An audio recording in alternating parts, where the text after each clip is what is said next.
Hello everyone, this side Anurag Pandit by faculty. तो बेटा आज मैं बात करने वाला हूँ आपके एनसीईआरटी बुक के अपडेट के बारे में। बहुत सारी चीजें ऐसी है जो एनसीईआरटी की साइट पे अभी अपडेट जो चेंजेस आए हैं उनको अपलोड किया गया है, तो उसमें मैं बेसिकली बात करने वाला हूँ कि एक्चुअली वो चेंजेस। सबसे पहले अगर मैं बात करूँ 12th क्लास, तो 12th क्लास अगर आप ह्यूमन रिप्रोडक्शन चैप्टर देखोगे तो उसमें फिगर नंबर 3.7 उसमें सबसे जो मेजर चेंज है वो ये चेंज किया गया है कि याद करो जब आप ओवरी वाला स्ट्रक्चर देखते थे तो उसमें जो ग्रेफियन फॉलिकल का फॉर्मेशन था, प्राइमरी, सेकेंडरी, टर्सरी, देन उसके बाद जो फाइनल 14 डे पे एनसीईआरटी लिखती थी कि ओवम रिलीज हो रहा है, तो एक्चुअली वो क्या था, सेकेंडरी ओसाइट। तो अभी एनसीईआरटी ने करेक्ट कर दिया है और ओवम की जगह क्या कर दिया है, सेकेंडरी ओसाइट। सबसे मेजर और बड़ा चेंज ये। सेकंड अगर बात करें हम लोग molecular basis of inheritance chapter, genetics का पार्ट, तो उसमें चेंज ये है कि बहुत बेसिक सा मुझे लग रहा है कि ऐसा कुछ बहुत मेजर चेंज नहीं, और वो चेंज ये सेंटेंस लिखा हुआ है, almost approx 99.9% nucleotide bases are exactly same in all people. ये जो पीपल है इसको हटा के इन्होंने ह्यूमन कर दिया। नॉर्मली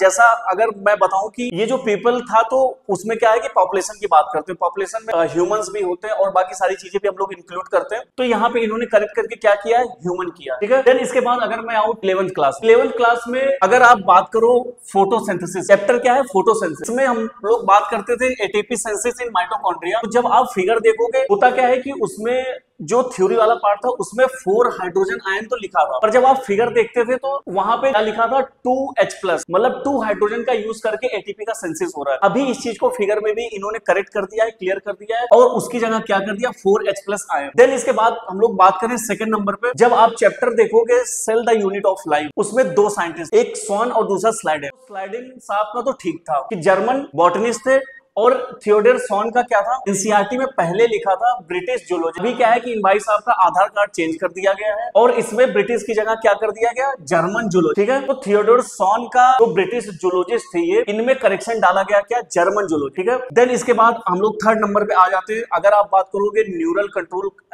केमिकल कोऑर्डिनेशन और इंटीग्रेशन, हार्मोन वाले पार्ट, तो वहां पे जब हम लोग पढ़ते थे एड्रिनल ग्लैंड, एड्रिनल ग्लैंड में लिखा था above kidney, anterior to kidney, anterior मतलब आगे की साइड, और अभी एंटीरियर को हटा करके एनसीईआरटी वालों ने चेंज किया है और एंटीरियर की जगह क्या यूज किया है, सुपीरियर। एंटीरियर मतलब क्या, आगे की साइड। इसी एंटीरियर पार्ट को इन्होंने रिमूव करके यहाँ पे क्या ऐड किया है, सुपीरियर। देन इसके बाद आ जाओ फोर्थ नंबर पे। फोर्थ नंबर पे जब हम लोग बात करें overview of cell, cell the unit of life, इसमें बहुत हल्का फुल्का चेंज किया गया। वो चेंज ये है कि लिखा था both prokaryote and eukaryote has fluid matrix. Fluid matrix का मतलब क्या होता है कि एक्चुअली में सेल के अंदर क्या है कि फ्लूइड वाले पार्ट। ठीक है, तो अभी इन्होंने चेंज किया है कि semi fluid matrix. Semi fluid का मतलब क्या है, लिक्विड के अलावा सॉलिड वाली चीजें भी इसमें क्या है, प्रेजेंट, इसलिए ऐड किया गया क्या, सेमी फ्लूइड मैट्रिक्स। तो एक्चुअल में ओवरऑल ये सारी चेंजेस थी जो मेजर चेंज है, इसको एनसीईआरटी वालों ने चेंज किया है। फिर इसके बाद अगर हम बात करें छोटी मोटी चेंजेस वो है, पर उसमें क्या है कि वो उन्होंने थोड़ा सा ग्रामर चेंज किया है, अदरवाइज इतना कुछ मेजर एक्चुअल में वो